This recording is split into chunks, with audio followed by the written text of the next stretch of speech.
Hi hello dear friends, ഞാൻ Soumya, Mariyam air travels and holidays. എല്ലാവരും സുഖമായിട്ടും സേഫായിട്ടും ഇരിക്കുന്നു എന്ന് പ്രതീക്ഷിക്കുന്നു. അപ്പോൾ ഞാൻ ഇന്ന് ഷെയർ ചെയ്യാനായിട്ട് ഉദ്ദേശിക്കുന്നത് സൗദിയിലേക്ക് ഉംറ വിസയിൽ യാത്ര ചെയ്യാനിരിക്കുന്ന അല്ലെങ്കിൽ ഉംറ വിസയൊക്കെ എടുത്തിരിക്കുന്ന യാത്രക്കാർ ശ്രദ്ധിക്കേണ്ട കാര്യങ്ങളാണ്.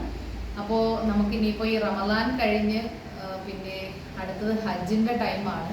അപ്പോൾ ഹജ്ജിൻ്റെ മുന്നൊരുക്കങ്ങളുടെ ഭാഗമായിട്ട് അവിടുത്തെ ഗവൺമെൻറ് ഒരു ഡേറ്റ് നിർദ്ദേശിച്ചിട്ടുണ്ട്. അപ്പോൾ ഉംറ വിസയിൽ പോകുന്നവർ ഏപ്രിൽ 28-ാം തീയതിക്കകത്ത് അവിടെ നിന്ന് തന്നെ എക്സിറ്റ് ആയിരിക്കണം. അത് മാറിപ്പോകരുതേ. ഉംറ വിസ യാത്രക്കാർ ഏപ്രിൽ 28, 2025 ഏപ്രിൽ 28-ാം തീയതി വരെ അവിടെ നിൽക്കാൻ പറ്റുള്ളൂ. 28-ാം തീയതി അവിടെ നിന്ന് എക്സിറ്റ് ആവണം. അത് കഴിഞ്ഞാൽ പിന്നെ അതിനുള്ള പെനാൽറ്റിയും കാര്യങ്ങളൊക്കെ അടയ്ക്കേണ്ടി വരും. ഉംറ വിസയിൽ നാട്ടിൽ നിന്നും സൗദിയിലേക്ക് പ്രവേശിക്കാൻ പറ്റുന്ന ലാസ്റ്റ് ഡേറ്റ് ഏപ്രിൽ 13-ാം തീയതിയാണ്. ഏപ്രിൽ 13-ാം തീയതി വരെ നിങ്ങൾക്ക് അവിടെ ഇറങ്ങാൻ പറ്റും.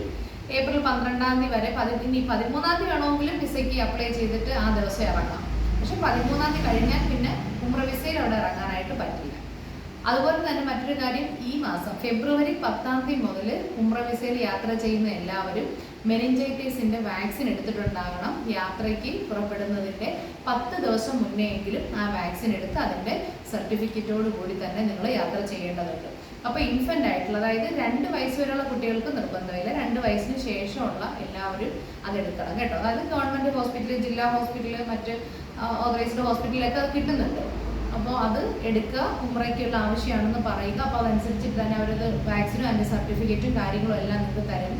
ഓക്കെ, അപ്പോൾ അതെല്ലാം കയ്യിൽ കരുതുക.